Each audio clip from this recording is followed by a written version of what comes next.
Welcome to Evolutionary Men. I'm your host, Jason Lang. Let's get started.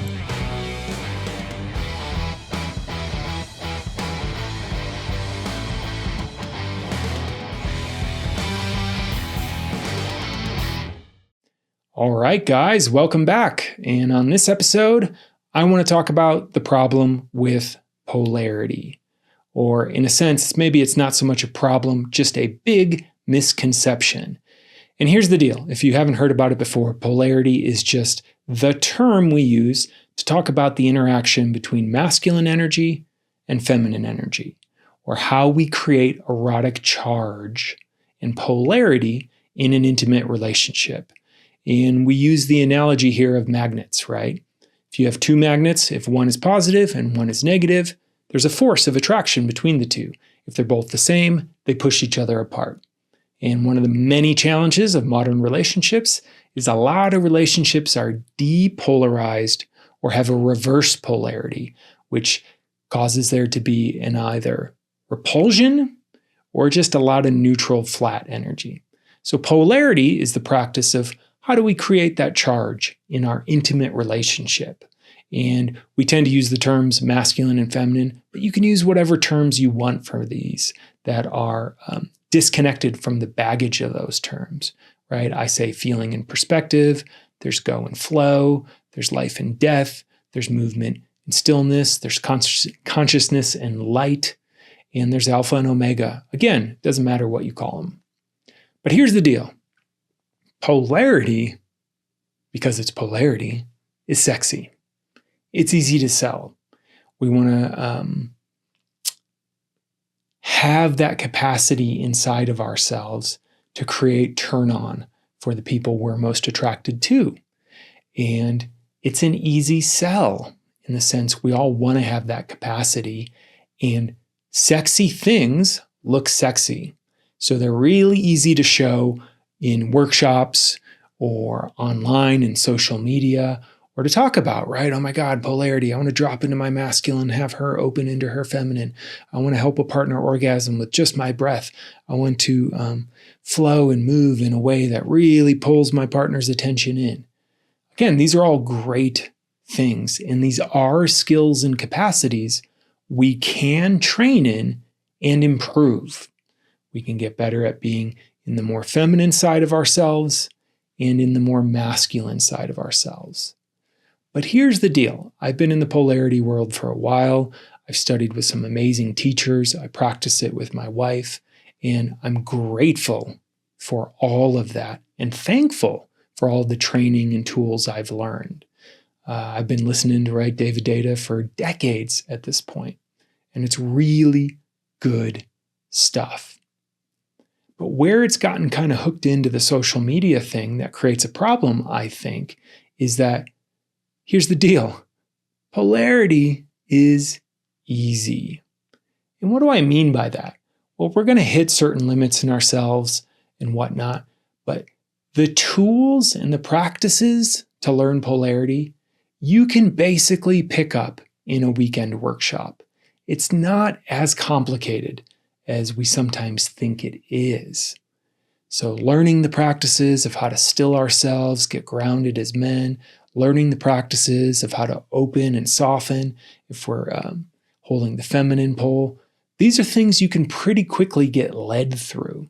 But what I've seen both in my own journey and now in the many journeys of men I've supported along this way, and my wife's seen it as well with the women she works with, is pretty quickly the challenge becomes not that. It's not doing those practices of polarity. It's what gets in the way. And what I mean by that is it's the deep healing, right? We can go into a workshop, stand in front of someone we've never met, and generate a tremendous amount of polarity.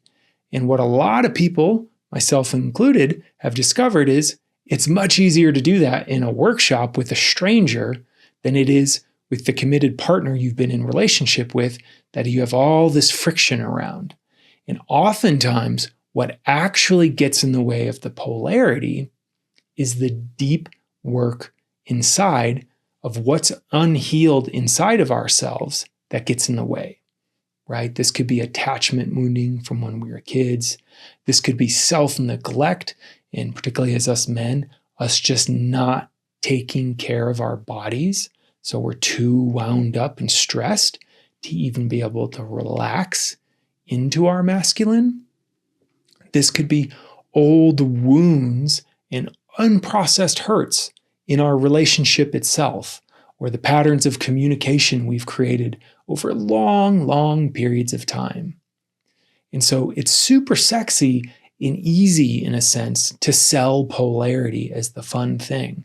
But what you'll quickly find is your limit, I think, for how deep you can go in that is all the unprocessed emotional and physical wounding in your nervous system that you haven't just dealt with yet.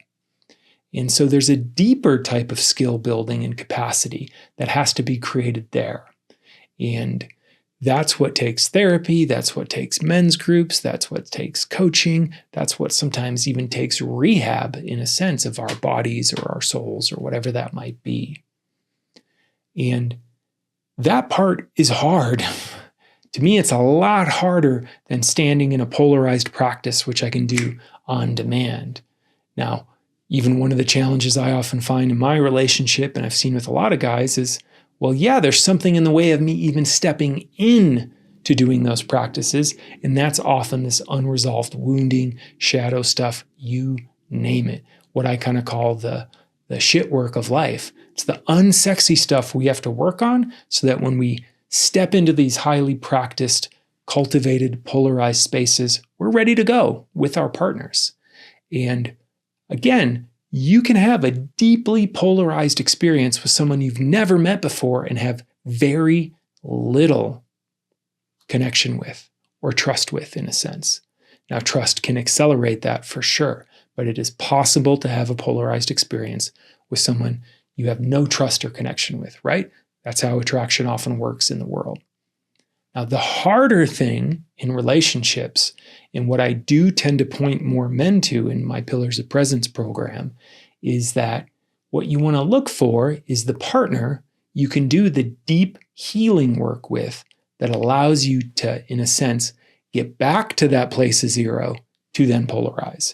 Meaning, in our relationship, we've created enough safety and trust that when we do show up in these moments where we want to be erotic or sexual or connected in these ways, there's not all this baggage between us or all this stuff in our nervous system that's preventing us from being able to really go deep into these fairly easy polarized practices.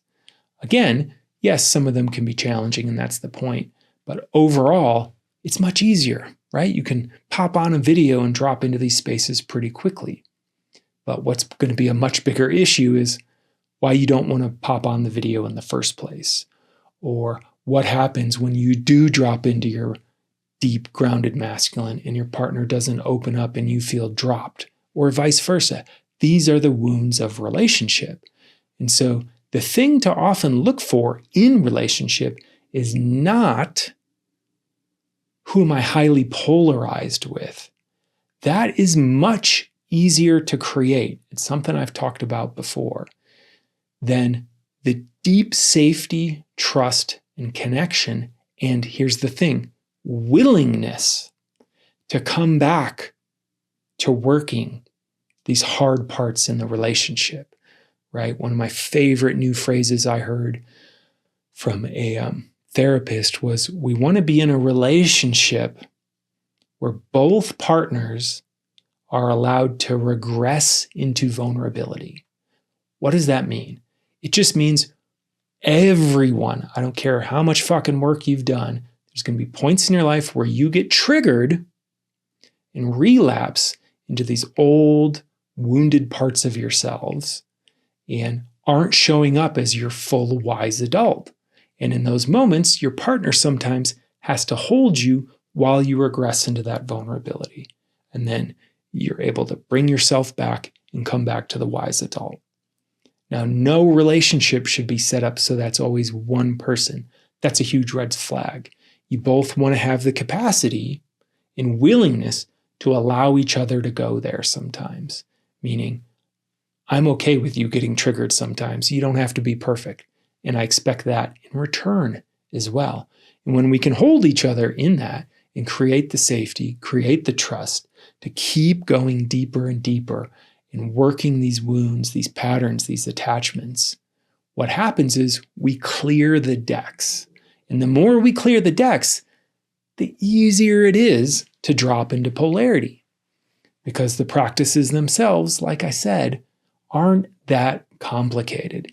I teach a lot of them with my wife Violet in our 12 Epic Dates and Evolutionary Couples program.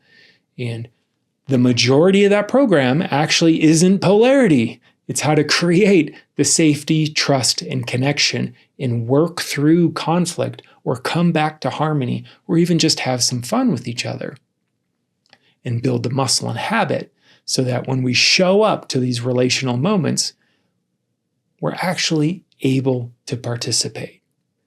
And it's just something I see over and over because, again, the polarity stuff, it's sexy, it sells, it's fun imagery. We like the sense of, I want to be that guy.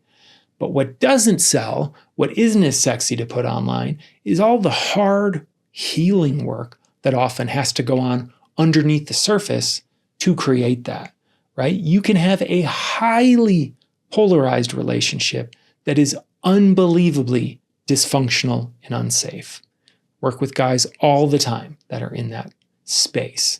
Just like on the other side, you can have a very safe relationship that's highly depolarized, and there's no sexual energy in there. But guess what? That is much easier to fix. My wife and I work with couples around this. If you're safe and connected and just need a little more spice, polarity is pretty quick. A couple sessions, we teach you a few things. Boom, you got some tools. You can generate that heat. If the safety, trust, connection, ability to rupture and repair, and that willingness to each have taken on the responsibility of healing our own pain and being responsible for our nervous systems, if that's not there, polarity is only going to take you so far. Yeah, you can have these short, hot moments, but they're not going to last, and they're not actually going to go as deep as what's possible when that full, heart-based trust is really there. That only comes from this kind of unsexy healing work, as I call it, or the practice and process of becoming more intimate with each other in the sense of feeling trust, feeling love, and feeling more important than anything else, safe, right? The deepest polarity is going to come when both partners feel really safe in the connection and in the relationship. Now, what makes us not feel safe? That's the whole point of what I'm talking about here. And that's the deep work that's often much more challenging and confronting and not easy to really just get rid of in a weekend.